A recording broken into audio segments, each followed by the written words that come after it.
अब अगला बात करते हैं एसिडिक नेचर के अंदर ही कि हमने एसिडिक नेचर पढ़ा कि एसिडिक नेचर निकालते कैसे। कोई भी कंपाउंड अगर एसिडिक नेचर शो करता है तो उसका कॉन्जुगेट बेस बनता है जो कि क्या होता है, नेगेटिव चार्ज स्पीसीज। ठीक है, तो कॉन्जुगेट एसिड कौन है, वाटर है, तो ये कॉन्जुगेट एसिड हो जाएगा। जब ये बेसिक नेचर शो करेगा मतलब H+ डोनेट करेगा -H+, तो क्या बनाएगा OH-, जो क्या है कॉन्जुगेट बेस। इसी तरह HCl एसिडिक नेचर शो करेगा तो क्या बनाएगा Cl-, HF क्या बनाएगा F-, और ROH क्या बनाएगा RO-, और CH3COH RCO-, CH3CO-। तो कोई भी कंपाउंड जब एसिडिक नेचर शो कर रहा है तो उसका क्या बन रहा है, कॉन्जुगेट बेस बन रहा है। तो इन सब में मैं क्या कह सकता हूं कि जो कॉन्जुगेट एसिड है, ये क्या है, कॉन्जुगेट एसिड है। Conjugate acid is more acidic than conjugate base. क्यों? क्योंकि कॉन्जुगेट एसिड के पास एसिडिक हाइड्रोजन है, जबकि कॉन्जुगेट बेस के पास वो एसिडिक हाइड्रोजन नहीं है। तो हम कह सकते हैं कि conjugate acid are more acidic than conjugate base. ठीक है, अब बात करते हैं दूसरी कि अगर मैं कॉन्जुगेट बेस क्या करेगा, बेसिक नेचर शो करेगा। कोई भी बेस है वो क्या करेगा, बेसिक नेचर शो करेगा। बेसिक नेचर का मतलब क्या हुआ, H+ एक्सेप्ट करेगा, H+ एक्सेप्ट करेगा मतलब +H+। इसका मतलब क्या जाएगा, ये H3O+ बन गया। ये क्या बन गया, कॉन्जुगेट एसिड। जब कॉन्जुगेट बेस ने H+ एक्सेप्ट करा तो उसने क्या बनाया, कॉन्जुगेट एसिड, जो कि क्या एक पॉजिटिव चार्ज स्पीसीज है। ठीक है, इसी तरह CH3OH मेथनॉल ने भी क्या करा, बेसिक नेचर शो करा, तो यहाँ पे क्या बन गया OH2 पॉजिटिव। इसी तरह यहाँ पे CH3COH ने भी बेसिक नेचर शो करा तो इसने अपना कॉन्जुगेट बेस बनाया। तो आप देखोगे कि इन सब कॉन्जुगेट बेस में क्या है, सब पॉजिटिव चार्ज स्पीसीज है। कॉन्जुगेट एसिड क्या होते हैं, सॉरी कॉन्जुगेट एसिड क्या होते हैं, पॉजिटिव चार्ज स्पीसीज। और पॉजिटिव चार्ज स्पीसीज के ऊपर अगर वहां पे हाइड्रोजन है तो वो हाइड्रोजन मेरा क्या हो जाएगा, एसिडिक हाइड्रोजन। तो हम ये कह सकते हैं कि conjugate acid are more acidic than conjugate base. तो यहाँ पे भी क्या थे, ये कॉन्जुगेट एसिड ही थे। तो कॉन्जुगेट एसिड भी क्या है, मोर एसिडिक है। किससे, कॉन्जुगेट बेस से। जो पॉजिटिव चार्ज स्पीसीज है उसके पास इलेक्ट्रॉन की डेफिशिएंसी ऑलरेडी है, तो वो क्या चाहेगा कि आपके पास अगर हाइड्रोजन है, पॉजिटिव चार्ज स्पीसीज के पास में अगर हाइड्रोजन है तो वो क्या करेगा, अपना हाइड्रोजन रिलीज करके उसको स्टेबल कर देगा।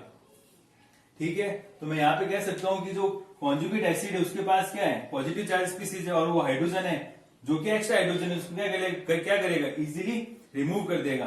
तो वो क्या करेगा, एसिड नेचर शो करेगा। तो हम कह सकते हैं कि conjugate acid are more acidic than conjugate base. तो लाइन क्या हो जाएगी कि एसिडिक नेचर ऑफ, क्या हो जाएगी लाइन कि acidic nature of conjugate acid, acidic nature of conjugate acid are more acidic than conjugate base. क्या हो गया, जो कॉन्जुगेट एसिड होते हैं, चाहे ये हो चाहे ये हो, ये मोर एसिडिक है किससे, कॉन्जुगेट बेस से। जो जितना एसिडिक होगा उसका कॉन्जुगेट बेस उतना ही क्या होता है, वीक बेस होता है। ये हम सभी जानते हैं। जो कॉन्जुगेट एसिड जितना ज्यादा एसिडिक होगा उसका बेस जो होगा उतना ही वीक बेस होगा वो। ठीक है, तो यहाँ पे लाइन क्या लिख सकते हैं हम, क्या लिख सकते हैं नोट यहाँ पे कि acidic nature of conjugate acid is more acidic than conjugate base. ठीक है, ये हो गया बात आपको आगे समझ में कि कॉन्जुगेट एसिड हो चाहे ये वाले हो चाहे ये, जो अपने कॉन्जुगेट बेस होंगे उससे क्या होंगे, मोर एसिडिक होंगे। ठीक है, ये एसिडिक क्यों है, क्योंकि पॉजिटिव चार्ज स्पीसीज है, तो अपना हाइड्रोजन क्या है इसके पास, वो एसिडिक हाइड्रोजन हो गया। पॉजिटिव चार्ज स्पीसीज के ऊपर हाइड्रोजन है तो वो आपका मोर एसिडिक हाइड्रोजन होगा। क्यों, वो अपना पॉजिटिव चार्ज हटाना चाहेगा तो सबसे पहले अपने हाइड्रोजन को रिमूव करेगा। ठीक है, तो कॉन्जुगेट एसिड क्या हो गया, आपके मोर एसिडिक हो गए। किससे, कॉन्जुगेट बेस से। फिर आगे बात करते हैं,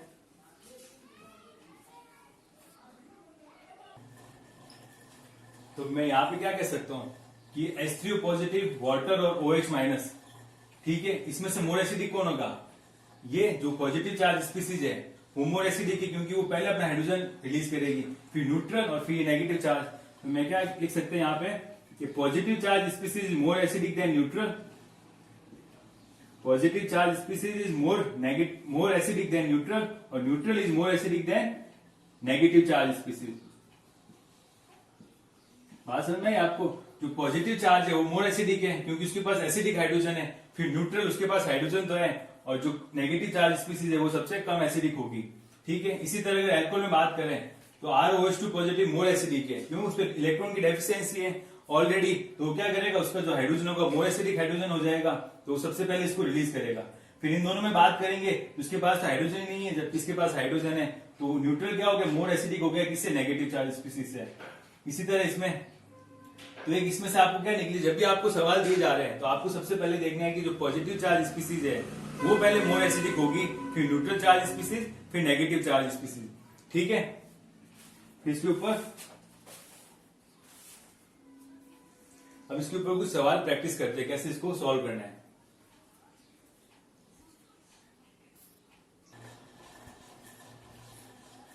अब एक नोट लिख लेते हैं यहाँ पे, जो एसिडिक नेचर है, जो एसिडिक स्ट्रेंथ है, the extent of dissociation of acid, acid के जो डिसोसिएशन की एक्सटेंट है, स्ट्रेंथ है, वो किस पे डिपेंड करेगी।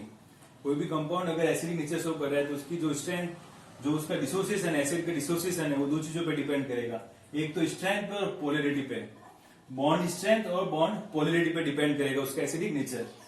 ठीक है, जब बॉन्ड स्ट्रेंथ की बात करेंगे तो बॉन्ड स्ट्रेंथ हम किसमें देखेंगे, सेम ग्रुप ऑफ एलिमेंट में, जो सेम ग्रुप ऑफ एलिमेंट है पीरियोडिक टेबल के अंदर, उसके अंदर हम स्ट्रेंथ की बात करेंगे। सेम ग्रुप में अगर बात कर रहे हैं, किसी ग्रुप की एसिडिक स्ट्रेंथ की बात कर रहे हैं सेम ग्रुप की, तो हम बॉन्ड स्ट्रेंथ की बात करेंगे।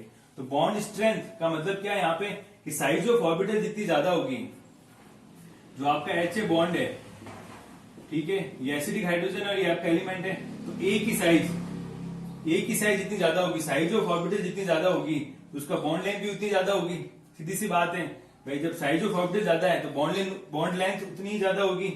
बॉन्ड लेंथ ज्यादा होने से क्या होगा, उसकी स्ट्रेंथ ऑफ बॉन्ड क्या होगी, डिक्रीज होगी, क्योंकि बॉन्ड लेंथ होती है, जो स्ट्रेंथ ऑफ बॉन्ड होती है, बॉन्ड ऑफ लेंथ की क्या होती है, इनवर्सली प्रोपोर्शनल और साइज ऑफ ऑर्बिटल के इनवर्सली प्रोपोर्शनल होती है। ठीक है, तो आपकी जो बॉन्ड की स्ट्रेंथ है वो डिक्रीज होगी, बॉन्ड की स्ट्रेंथ डिक्रीज होगी, तो उस बॉन्ड को ब्रेक करने के लिए आपको एनर्जी कम देनी पड़ेगी। भाई जब बॉन्ड स्ट्रेंथ कम होगी तो उस बॉन्ड को तोड़ने के लिए आपको एनर्जी कम देनी पड़ेगी, तो energy required to break bond decrease हो जाएगी।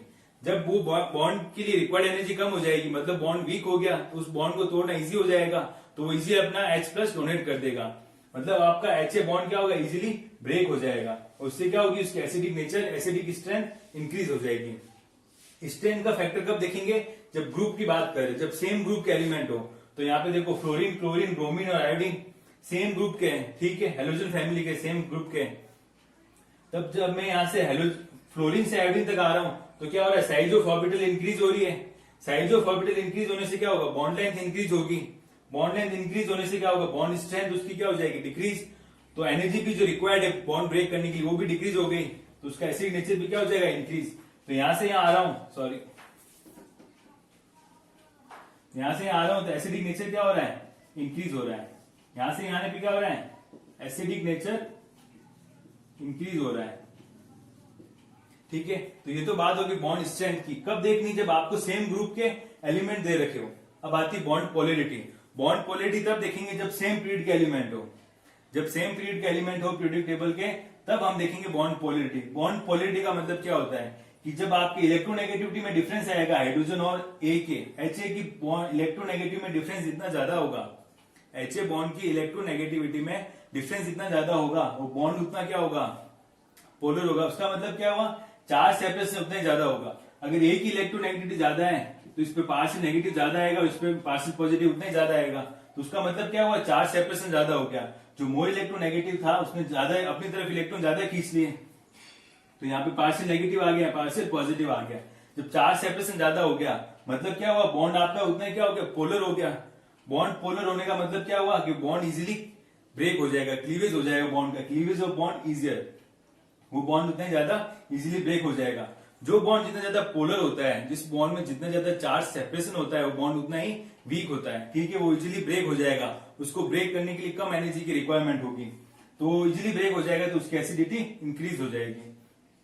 CH4 अमोनिया, वाटर और HF जब कार्बन से फ्लोरीन तक जा रहे हैं तो क्या हो रहा है, इलेक्ट्रोनेगेटिविटी इंक्रीज हो रही है। इलेक्ट्रोनेगेटिविटी इंक्रीज होने का मतलब क्या है, वहां पे चार्ज सेपरेशन बन रहा है, चार्ज सेपरेशन इंक्रीज हो रहा है, बॉन्ड की पोलरिटी इंक्रीज हो रही है, तो बॉन्ड इजीली ब्रेक हो जाएगा। इसका मतलब क्या हुआ, उसका एसिडिक नेचर इंक्रीज हो जाएगा। यहां से यहां जाओगे तो एसिडिक नेचर क्या हो जाएगा, आपका इंक्रीज हो जाएगा, एसिडिक नेचर इंक्रीज हो जाएगा। तो आपको एसिडिक नेचर देखने के लिए दो फैक्टर है, ठीक है, एक बॉन्ड स्ट्रेंथ है और एक बॉन्ड पोलरिटी है। ये जो एनसीईआरटी 11 की बुक है उसके अंदर जो लास्ट चैप्टर इक्विलिब्रियम, उसके अंदर ये चीज दे रखा है। तो आपको एक बेसिक नॉलेज हो जाएगा कि एसिडिक स्ट्रेंथ निकालते कैसे हैं। ठीक है, अब आगे पढ़ते हैं क्या इसमें अपन करना क्या है। ठीक है,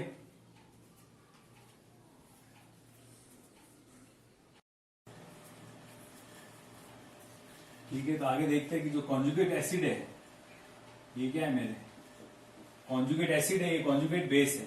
ठीक है, तो जब हमें पता है कि भाई HF से HI तक आऊंगा तो एसिडिक नेचर क्या होगा, इंक्रीज होगा।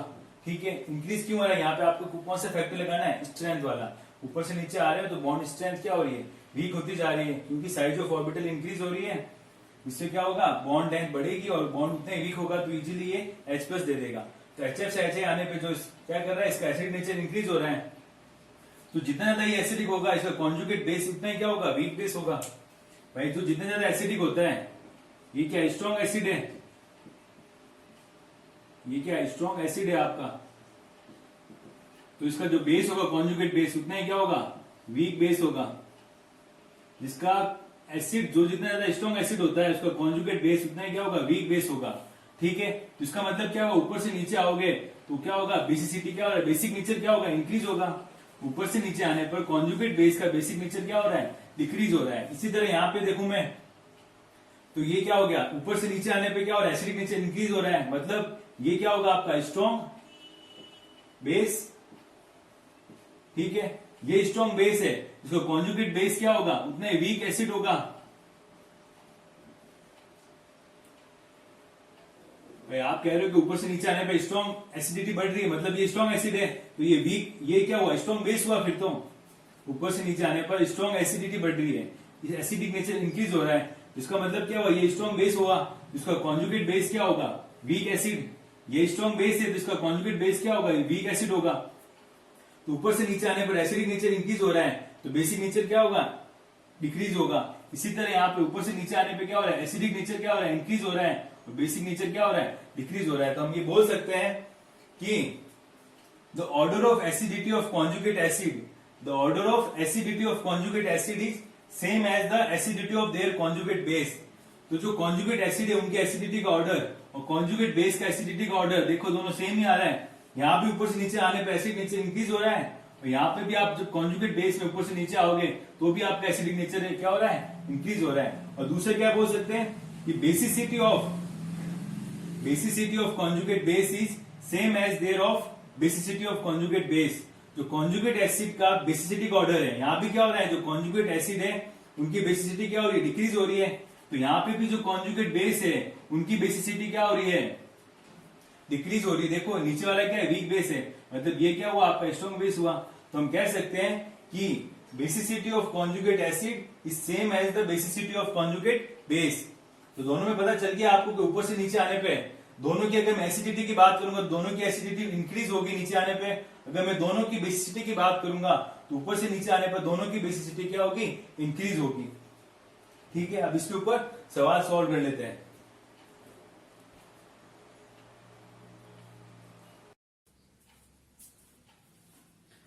तो ये कुछ एग्जाम्पल है जो अपन को सॉल्व करने हैं डिक्रीजिंग ऑर्डर ऑफ एसिडिटी के बारे में।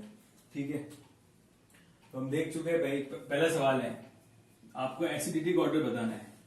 तो क्या बताता है कि पॉजिटिव चार्ज स्पीसीज पहले आएगी, फिर न्यूट्रल आएगी, फिर कॉन्जुगेट बेस आएगा या एनायन आएगा। तो इनके पास तो हाइड्रोजन ही नहीं है, I- और Br- तो क्या होता है, कॉन्जुगेट बेस है, जबकि ये एसिड है। तो इसमें सिर्फ HCl और HBr में से क्या होगा, ऊपर से HF से HI की तरफ आते हैं तो क्या होता है, एसिडिटी इंक्रीज होती है। तो HBr क्या होगा आपका, मोर एसिडिक होगा, 4 3। उसके बाद HCl। अब I- और Br- ये भी तो पढ़ा था कि कॉन्जुगेट एसिड की एसिडिटी का ऑर्डर और कॉन्जुगेट बेस की एसिडिटी का ऑर्डर सेम चलता है। तो कॉन्जुगेट बेस की एसिडिटी का ऑर्डर भी क्या चलेगा, ऊपर से नीचे आने पे क्या होता है, एसिडिटी इंक्रीज हो रही है इनकी कॉन्जुगेट बेस की। तो क्या आ जाएगा फिर फर्स्ट और फिर सेकंड, ये आपका ऑर्डर आ गया। ये आपका क्या आ गया, डिक्रीजिंग ऑर्डर ऑफ एसिडिटी का ऑर्डर आ गया। ठीक है, नेक्स्ट सवाल देखते हैं। इसमें भी क्या दे रखे, सारे कॉन्जुगेट बेस ही दे रखे हैं। ठीक है, तो आपको देखना है कि जो नेगेटिव चार्ज है वो सबसे ज्यादा स्टेबल कहां पर है। ठीक है, तो यहाँ पे देखोगे आप भाई विड्रॉइंग ग्रुप लगा हुआ है CH2Br, यहाँ पे ओनली CH3 है, यहाँ पे CH2Cl, यहाँ पे CH2CH3। ठीक है, तो सबसे ज्यादा स्टेबल कहां पर है आपका कॉन्जुगेट बेस, या सबसे ज्यादा स्टेबल कहां पर है, जहां पे ये विड्रॉइंग लगा हुआ है ग्रुप। तो क्लोरीन का ज्यादा हो जाएगा माइनस आई इफेक्ट, तो क्या आ जाएगा थर्ड। फिर फर्स्ट, जबकि इन दोनों पे तो क्या है रिलीजिंग है, जो उसकी स्टेबिलिटी को डिक्रीज कर रहा है, ये तो सबसे ज्यादा डिक्रीज कर रहा है। फिर क्या आ जाएगा सेकेंड, और फिर फोर्थ। आ रहा है समझ में? आपको क्या करना है, कॉन्जुगेट बेस, आपका नेगेटिव चार्ज ज्यादा कहां पे स्टेबल होगा, जहां पे इलेक्ट्रॉन विड्रॉइंग ग्रुप होंगे। तो सबसे पहले वो देख लो कि ज्यादा स्टेबल कहां पर है, इसमें और इसमें। तो फिर इन दोनों में से भी कहां देखोगे जिसका माइनस आई ज्यादा लग रहा है क्लोरीन का कंपेयर टू ब्रोमीन।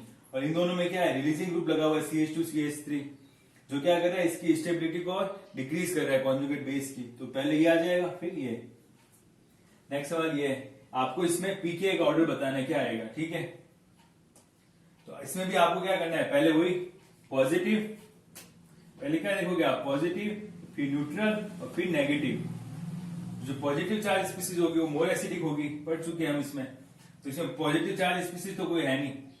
फिर न्यूट्रल देखेंगे, सॉरी ये है ना पॉजिटिव चार्ज, ठीक है। हाँ, तो ये पॉजिटिव चार्ज स्पीसीज है एक।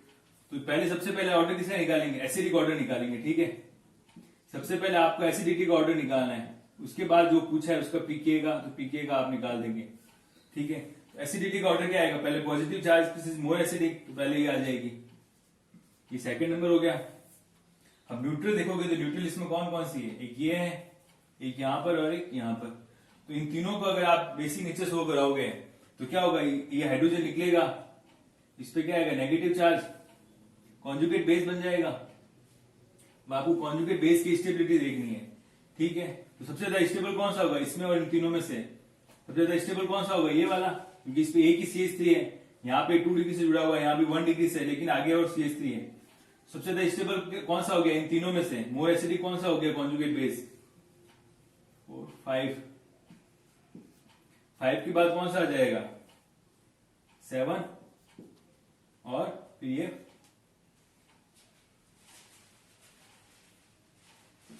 4, ठीक है।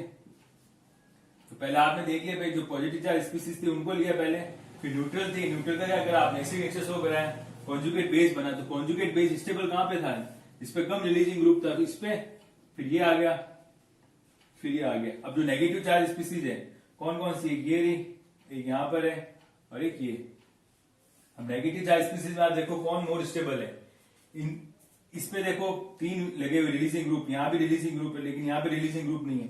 तो फिर क्या आ जाएगा फर्स्ट, इसमें आप देखोगे ये 3 रिलीजिंग ग्रुप CH3 ज्यादा लगे हुए, यहाँ पे कम है, तो क्या आ जाएगा ये 6, तो उसके बाद थर्ड। ये आपका क्या आ गया एसिडिटी का ऑर्डर। और पीके का ऑर्डर क्या होता है, एसिडिटी क्या होती है इनवर्सली प्रोपोर्शनल टू क्या होती है पीके है, क्योंकि एसिडिटी क्या होती है एसिड के डिसोसिएशन कांस्टेंट के के तो होती है डायरेक्टली प्रोपोर्शनल, तो पीके के क्या होगा इनवर्सली प्रोपोर्शनल। तो आपका ये ऑर्डर क्या आ जाएगा, इसका उल्टा रिवर्स।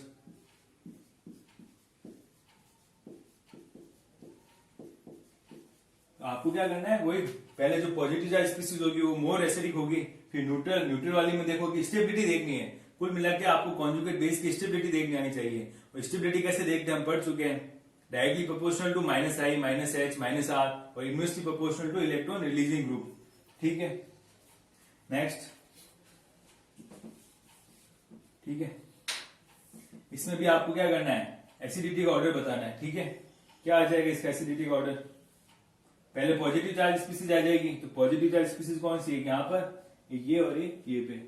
तो पॉजिटिव चार्ज में भी आप देखो वेरिएशन आ रहा है, यहाँ पे एक CH3 है, भाई कॉमन पार्ट तो ये है ही है इन तीनों में, कॉमन पार्ट ये है, बट यहाँ पे एक रिलीजिंग ग्रुप है, यहाँ विड्रोइंग है, और ये लगा हुआ है, ठीक है। तो मोर एसिडिक कौन सा होगा इसमें हाइड्रोजन, सबसे ज्यादा मोर एसिडिक कौन सा होगा जिसमें ये लगा हुआ है, आपका Br लगा हुआ है, तो कौन सा हो जाएगा थर्ड, उसके बाद फर्स्ट, उसके बाद 6, फिर आएगा नेगेटिव चार्ज स्पीसीज में ये रहा, ये और ये। इनमें से देखोगे तो देखो यहाँ पे CCl3 क्या पूरा विड्रोइंग ग्रुप है, तो इस कॉन्जुगेट बेस की स्टेबिलिटी को इंक्रीज कर रहा है 5, फिर ये आ जाएगा थर्ड, और फिर 4, 2, 3, 4, 5, 6, ठीक है।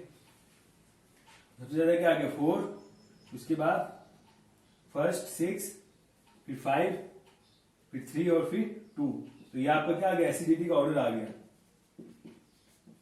ओके, तो आपका एसिडिटी देखनी कैसे है, पहले वही पॉजिटिव चार्ज स्पीसीज, फिर उसमें भी अगर चेंज है तो देख लो आप कहां पे ज्यादा स्टेबल होगा आपका कॉन्जुगेट। ये क्या बना दिया इसने, ये कॉन्जुगेट एसिड बने हुए, तो कॉन्जुगेट एसिड की एसिडिटी का ऑर्डर और कॉन्जुगेट बेस की बेसिसिटी का ऑर्डर क्या चलता है, सेम चलेगा। तो यहाँ पे क्या आ जाएगा, ये Br बिटवीन ग्रुप है तो ये मोर एसिडिक हो जाएगा।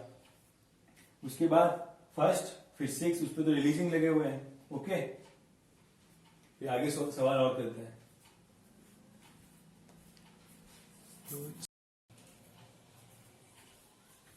ये सवाल आपको रिवीजन में दिया था, ठीक है। तो इसमें करना क्या है,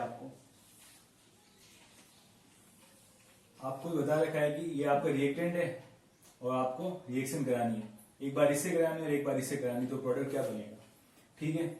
तो हमें ही पता है क्या दे रखा है, एसिड हैलाइड है। एसिड हैलाइड की रिएक्शन NH2 या OH से कराएंगे तो क्या होगा, एसाइलेशन होगा, ठीक है। तो एसाइलेशन होगा तो हमें भी पता लगाना है कि एसाइलेशन NH2 पे होगा या OH पे होगा। वन इक्विवेलेंट दे रखा है, ये वन इक्विवेलेंट दे रखा है, ठीक है। वन इक्विवेलेंट का मतलब क्या है कि या तो NH2 पे होगा या एक OH पे होगा। तो जब pyridine की प्रेजेंस में अपन एसाइलेशन कराएंगे तो पहले किस पे होगा, NH2 पे होगा या OH पे होगा। तो इन दोनों में से जो पहले मोर न्यूक्लियोफिलिक होगा उस पर एसाइलेशन होगा, क्योंकि आपका ये क्या है, इलेक्ट्रोफाइल है, और ये NH2 और OH क्या होते हैं, आपके न्यूक्लियोफाइल की तरह बिहेव करते हैं। ये क्या है, ROH हो गया एक तरह का, यहाँ पे क्या हो गया, एनिलीन हो गया, RNH2 हो गया ये। तो क्या न्यूक्लियोफाइल की तरह बिहेव कर रहे हैं। जब प्रीडिन यहाँ पे क्या है, आपका एक वीक बेस है, प्रीडिन क्या है, एक वीक बेस है, और OH का जो हाइड्रोजन है वो क्या है, एसिडिक है। तो प्रीडिन इतना स्ट्रॉन्ग बेस नहीं है कि OH को हाइड्रोजन को निकाल के ले जाए। तो हम देखते हैं कि NH2 is more nucleophilic than OH या ROH। जो NH2 की न्यूक्लियोफिसिटी होती है वो ज्यादा होती है किससे, OH से। किसकी, NH2 और OH की बात कर रहे हैं। तो NH2 की न्यूक्लियोफिसिटी ज्यादा है तो पहले NH2 अटैक कर देगा, तो क्या बन जाएगा आपका प्रोडक्ट,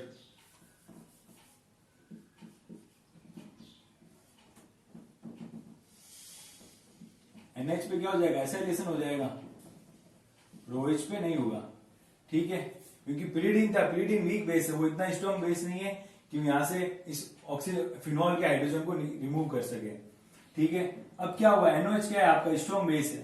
तो NOH क्या करेगा, इस फिनॉल के जो OH हाइड्रोजन है उसको क्या कर देगा, रिमूव कर देगा। तो क्या आ गया यहाँ पे O- आ गया। तो आपको अब ध्यान रखना है कि O- क्या is more nucleophilic then NH2, ठीक है। OH इतना मोर न्यूक्लियोफिलिक नहीं है NH2 से, लेकिन जैसे ही वो हाइड्रोजन गया एसिडिक, क्योंकि NOH क्या था आपका, स्ट्रॉन्ग बेस था, उसने क्या करा, मोर एसिडिक हाइड्रोजन को रिमूव करा, यहां से क्या आ गया, O- आ गया। O- आपका मोर न्यूक्लियोफिलिक है कंपेयर टू NH2। तो अब आपका एसाइलेशन कहां पे होगा, इस पे, ठीक है।